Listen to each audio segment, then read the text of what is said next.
एक ऐसा लड़का जो स्कूल में बुली होता हो, जो अकेला रहता था, जो किताबों में खो जाता था, वही लगे चल हर दुनिया को इलेक्ट्रिक कार्स, रियूजेबल रॉकेट्स और मार्स तक के सपने देने वाला इंसान बना।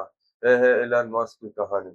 एक ऐसी जर्नी जहाँ पेन भी है, रिस्क भी है, फेलियर भी था, लेकिन सपने का उनसे सबसे बड़े थे। एलन मस्क का जन्म 28 जून 1971 को प्रेटोरिया, साउथ अफ्रीका में हुआ था। बचपन से ही वो अलग थे, चुप रहने वाले, बहुत ज़्यादा सोचने वाले और टेक्नोलॉजी में डीपली इंटरेस्टेड। जब दूसरे बच्चों को नॉर्मल गेम्स खेलने रहते थे, एलन मस्क पढ़ रहे थे और फ्यूचर को इमेजिन कर रहे थे। लेकिन उनका बचपन इजी नहीं था। स्कूल में उन्हें बुली किया जाता था और उन्होंने अपने अर्ली ईयर्स में लोनलीनेस का सामना किया। शायद इसीलिए इसी पेन में आकर उनके अंदर अलग दुनिया बनाई और इससे दुनिया जो इम्पॉसिबल पॉसिबल हो सकता है। सिर्फ 12 साल के एज में एलन मस्क ने एक वीडियो गेम बनाया जिसका नाम था ब्लास्टर। उस गेम का कोड उन्होंने भेज दिया और वैसे ही क्लियर हो गया कि ये लड़का सिर्फ सोचता नहीं, बना भी सकता है। 17 साल की एज में around Elon Musk South Africa छोड़कर कनाडा चले गए। बाद में वो यूनाइटेड स्टेट आए और यूनिवर्सिटी ऑफ पेनिनसुला से इकोनॉमिक्स और फिजिक्स पढ़ी। यहीं से उनकी थिंकिंग शेप हुई, एक साइड बिजनेस, दूसरी साइड साइंस। उसके बाद उन्होंने स्टैनफोर्ड में पीएचडी प्रोग्राम ज्वाइन किया, लेकिन सिर्फ 2 दिन के बाद ड्रॉप आउट कर दिया। क्यों?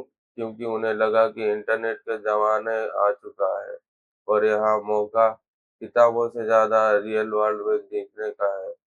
ये डिसीजन रिस्की था, बहुत रिस्की, लेकिन हर बड़ी कहानी एक ऐसी मोमेंट में से गुजरती है जहाँ सेफ ऑप्शन छोड़कर ड्रीम चूज करना पड़ता है। एलन की ने अपनी वाली किम्बल के साथ अपने भाई किम्बल के साथ मिलकर जिप टू स्टार्ट की। ये कंपनी न्यूज़पेपर को ऑनलाइन सिटी गाइड सॉफ्टवेयर बनाती थी। स्टार्टिंग डेज में टफ थे टफ थे कि रिपोर्ट्स के मुताबिक वो ऑफिस में ही सोते थे और दिन रात काम करते थे। फिर आए आया पहला बड़ा ब्रेक थ्रू। जिप्टी कंपनी के 1999 में 300 में 7 मिलियन में एक्वायर कर लिया। एक यंग फाउंडर के लिए ये ड्रीम सक्सेस थी, लेकिन एलन मस्क के लिए ये बस ट्रेलर ही था, पिक्चर अभी तक बाकी थी। उसके बाद उन्होंने X.com शुरू किया, जो आगे चलकर पेपल बना। ऑनलाइन पेमेंट्स के उस वक्त नया कॉन्सेप्ट था, लेकिन अलग फ्यूचर देख रहे थे।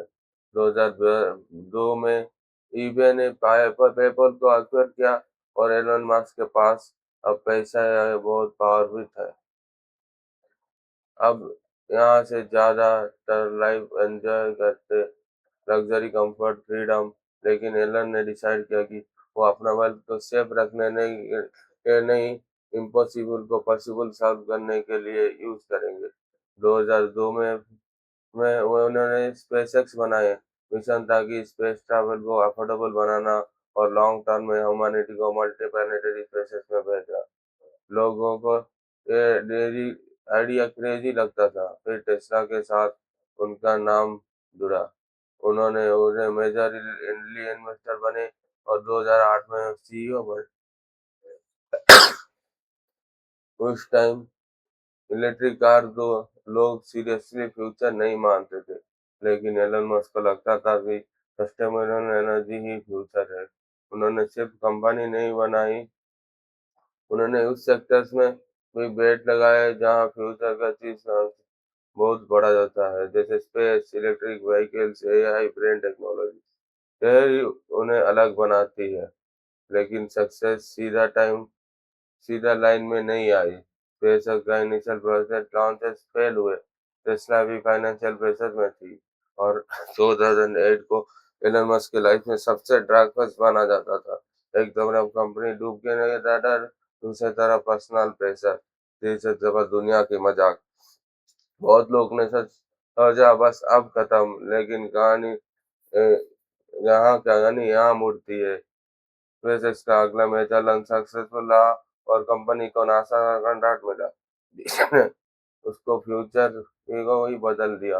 टेस्ला भी धीरे-धीरे सर्वाइव कर गई, फिर उसने टेस्ला को मोस्ट इन्फ्लुएंशियल ईवी कंपनीज में शामिल हो गई और स्पेसएक्स रियूजेबल रॉकेट्स के थ्रू एरोस्पेस इंडस्ट्री को ही रीडिफाइन करने लगी। तो एलन मस्क की हिस्ट्री स्टोरी हमें क्या सिखाती है? ये सिखाती है अगर तुम अलग सोचते हो तो शुरू में लोग तुम्हें समझ नहीं पाएंगे। ये एक एक ही फेल्योर फाइनल नहीं होता जब तक तुम नहीं रुकते नहीं। एक bullied lonely book loving boy आज दुनिया के सबसे इन्फ्लुएंशियल एंटरप्रेन्योर्स में से एक है। उसने हमें ये दिखाया है कि फ्यूचर में वेट करने से नहीं बनता, फ्यूचर उन लोगों से बनता है जो लोग उसे क्रिएट करने में हिम्मत रखते हैं। ये तो एलन मस्क की लाइफ स्टोरी। अगर आपको इस ऐसे मोटिवेशनल बायोग्राफी पसंद है तो चैनल के सब्सक्राइब कीजिए, वीडियो को लाइक कीजिए और कमेंट में बताएं अगली लाइफ स्टोरी किसी को होना चाहिए। तो मिलते हैं नेक्स्ट वीडियो में। जय हिंद, जय भारत, जय सिया राम।